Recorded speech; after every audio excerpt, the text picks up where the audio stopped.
इस कहानी की शुरुआत एक लड़ाई से होती है। दरअसल ये लड़ाई सिर्फ दो लोगों के बीच हो रही थी, जिसमें एक याओ जिन पैलेस का मास्टर था और दूसरे की आइडेंटिटी हमें पता नहीं चलती। वैसे याओ जिन पैलेस का मास्टर इंसान नहीं बल्कि एक डीमन है, और डीमन होने के बावजूद भी उसने एक इंसान से शादी की है, साथ ही उसका एक लड़का है। मगर अब वो दूसरा व्यक्ति उसे यहाँ नहीं रहने देना चाहता था, इसलिए उन्होंने इस लड़ाई के थ्रू इसका सॉल्यूशन डिसाइड किया। पर अब इस लड़ाई में उस डीमन आदमी जिसका नाम कोंग जुआन था, उसकी डेथ हो जाती है और ये सब उसके बेटे के सामने हो रहा था। इसके बाद अब हम आ जाते हैं सीधे 12 साल बाद, जहाँ हम देखते हैं कि हमारा हीरो होंग जून अब बड़ा हो चुका है। साथ ही अभी वो अपने फादर के याओ जिन पैलेस में रह रहा है। यहाँ उसे किंग जेओंग लेकर आया था। साथ ही बचपन से अभी तक उसके फादर का रोल यहाँ चोंग मिंग ने निभाया है। दरअसल किंग जेओंग और चोंग मिंग दोनों ही याओ जिन पैलेस के मास्टर हैं। साथ ही होंग जून भी यहाँ का यंग मास्टर है, क्योंकि उसके फादर भी यहाँ के थर्ड मास्टर थे। वैसे ये सभी लोग डीमन क्लैन से बिलोंग करते हैं, लेकिन ये पूरे डीमन नहीं है। अब इसके बाद हमें ह्यूमन वर्ल्ड का सीन दिखाया जाता है, जहाँ हम एक नकाब पहने आदमी को देखते हैं। ये आदमी एक सीक्रेट टेक्निक के जरिए एक खास इन्विटेशन लेटर डीमन वर्ल्ड में भेजता है। दरअसल ह्यूमन वर्ल्ड में एक कोर्ट ऑफ एक्सोर्सिज्म बनाया जा रहा है, जिसका नाम डीमंस और डेविल्स को खत्म करना है।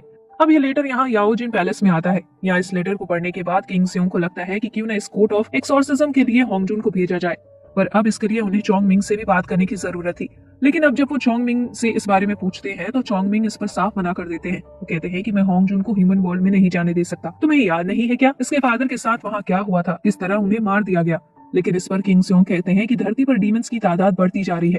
मगर इस पर चोंग मिंग उनसे कहते हैं कि ये मत बोलो कि हम भी डीमन ही हैं। दरअसल यहाँ पर वो जिन डीमन को मारने के लिए उस कोर्ट ऑफ एक्सोर्सिज्म बना रहे हैं, और असल में बहुत पूरी डीमंस है जो कि धरती पर अशांति फैला रहे हैं, इसके लिए यह ग्रुप बनाया जा रहा है। साथ ही कुछ टाइम में उन सभी डीमंस का एक किंग सामने आएगा और वो ही पूरे डीमंस पर राज करेगा। साथ ही उसके आने के बाद ह्यूमन भी धरती पर नहीं रह पाएंगे, इसलिए ये ग्रुप के जरिए अभी से ही एक एक कर सभी खतरों को साफ किया जाएगा। पर अब इस पर चोंग मिंग मानने को तैयार नहीं थे। वो कहते हैं कि मैंने उसे 12 साल तक पाला है, इसलिए मैं उसे इतने बड़े खतरे में नहीं डालना चाहता।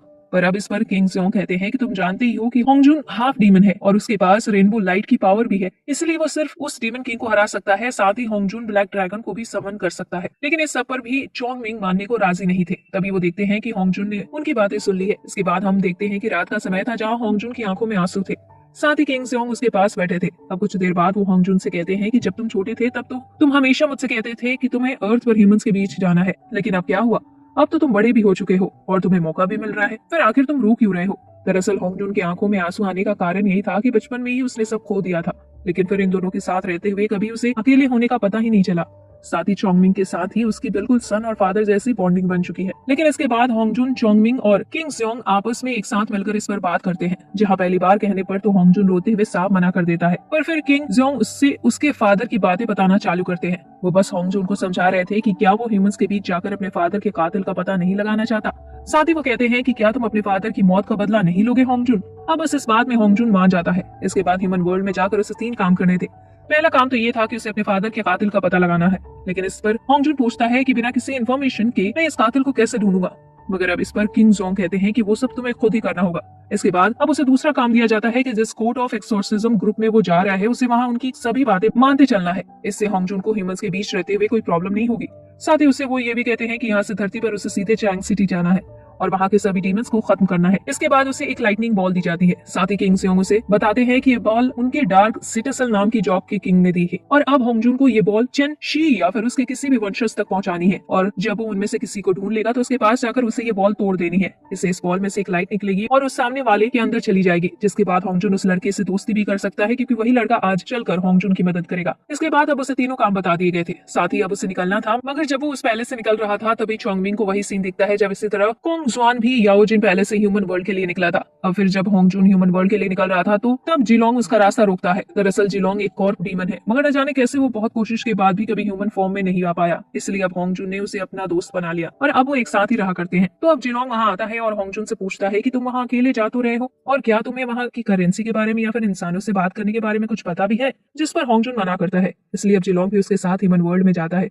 अगले सीन में वो दोनों ह्यूमन वर्ल्ड में पहुंच चुके थे। वैसे यहाँ अभी मौसम थोड़ा खराब चल रहा था, लेकिन तभी सामने उन्हें एक गांव मिल जाता है। अब जिलोंग को भूख भी लग रही थी, तो वो दोनों सीधे उस गांव में चले जाते हैं, लेकिन वहाँ उन्हें कहीं कोई भी आदमी दिख नहीं रहा था। तभी होंगजुन देखता है कि पास ही ह्यूमन ब्लड के निशान है। अब इससे वो समझ गए थे कि कुछ तो गड़बड़ है, मगर तभी एक बड़ा सा डीमन उन पर हमला कर देता है, लेकिन होंगजुन उस अटैक से बच जाता है। इसके बाद अब डीमन जमीन के थ्रू होंगजुन पर अटैक करता है, लेकिन अब यहाँ भी होंगजुन उसके अटैक से बचकर उसी पर अपना अटैक कर देता है। वैसे यहाँ होंगजुन ने अपना वेपन भी निकाल लिया था। इसके बाद हमें होंगजुन के कई और पावरफुल अटैक्स देखने को मिलते हैं, यहाँ तक कि वो डीमन भी इन अटैक्स को सह नहीं पा रहा था, उससे भी बहुत चोट आ चुकी थी, इसलिए वो तुरंत ही यहाँ से निकलना सही समझता है। मगर अब हमारा हीरो भी उसका पीछा कर रहा था। इसके बाद अब वो डीमन भागते भागते सीधा चैंग सिटी पहुंच जाता है, साथ ही हमारा हीरो भी वहाँ पहुंच चुका था। इसके बाद वो दोनों ही सिटी के अंदर आ जाते हैं। अब जैसे कि हमें पता है कि डीमन ह्यूमन फॉर्म में भी आ सकते हैं, इस कारण वहाँ के सैनिक होंगजुन को भी डीमन समझकर उसका पीछा करने लगते थे।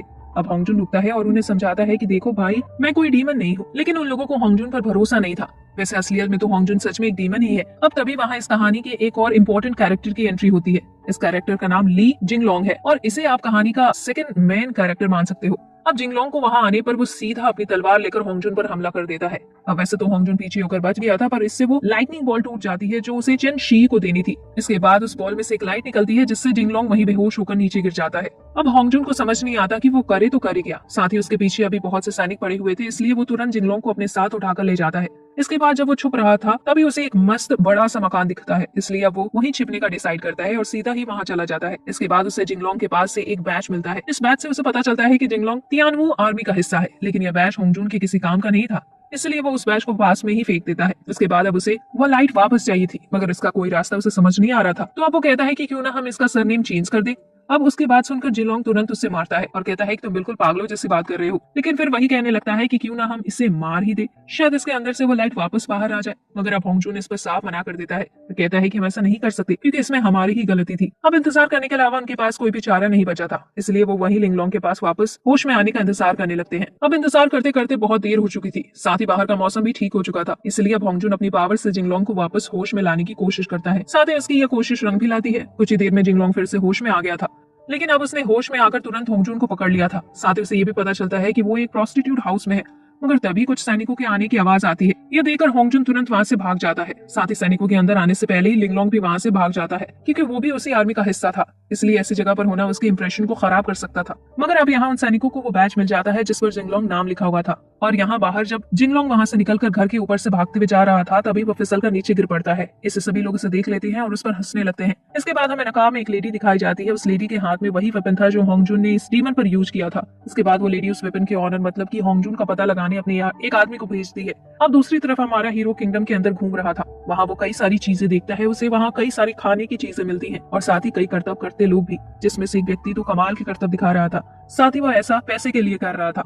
अब यहाँ हमारे हीरो उसे पैसे के बदले अपने डीमन पैलेस में पाए जाने वाले कुछ खास क्रिस्टल दे देता है। ये क्रिस्टल यहाँ पर बहुत ही ज्यादा महंगे बिकते हैं, इस कारण सभी लोग उनके लिए मारामारी करने लगते हैं। इसी बीच वहाँ पर कुछ गार्ड्स भी आ जाते हैं उन्हें लड़ने से रोकने के लिए। तभी जिलोंग सामने आ जाता है, उसे देखकर सभी लोग चौंक जाते हैं, जिस कारण होंगजुन को वहाँ से निकलना पड़ता है। अब अगले सीन में हम जिंगलोंग को देखते हैं जो कि अभी बहुत उदास था, साथ ही उसे बहुत गुस्सा भी आ रहा था क्योंकि पिछले इंसिडेंट के बाद से उसकी बहुत ज्यादा बदनामी हो चुकी थी। वैसे इस वक्त वो अपने कजन ब्रदर के वहाँ था। यहाँ पर उसके कजन ब्रदर उसे लकड़ी से मार रहे थे। दरअसल वो इस बात से बहुत गुस्सा थे कि जब बाकी साथी सोल्जर्स काम में लगे थे तब वो ऐसी जगह पर जाने की सोच भी कैसे सकता है। वैसे जिंगलोंग उन्हें समझाने की कोशिश जरूर करता है कि उसने एक डीमन को वहाँ जाते देखा था, इसलिए वो उस जगह पर पहुंचा, लेकिन अभी भी उसके कजन ब्रदर को उस पर बिल्कुल भरोसा नहीं था। इसके बाद वो जिंगलोंग को एक बार फिर पीठ पर मारते हैं और वहां से चले जाते हैं। लेकिन अब ये बात वहां के किंग तक पहुंच चुकी थी। अब वैसे तो वो जिंगलोंग को इस चीज की बड़ी सजा दे सकते थे, लेकिन तभी एक लेडी यांग युआन उनसे कहती है कि जिंगलोंग ने कोई बड़ी गलती नहीं की है और वैसे भी वो कह रहा था कि उसने एक डीमन को देखा है, तो हो सकता है कि वो सच कह रहा हो, इसलिए आपको उसे एक मौका तो देना ही चाहिए। इसके बाद अब किंग उसकी बात मान लेते हैं, इसलिए अब वो जिंगलोंग को कोर्ट ऑफ एक्सोर्सिज्म का चीफ इंचार्ज बना देते हैं।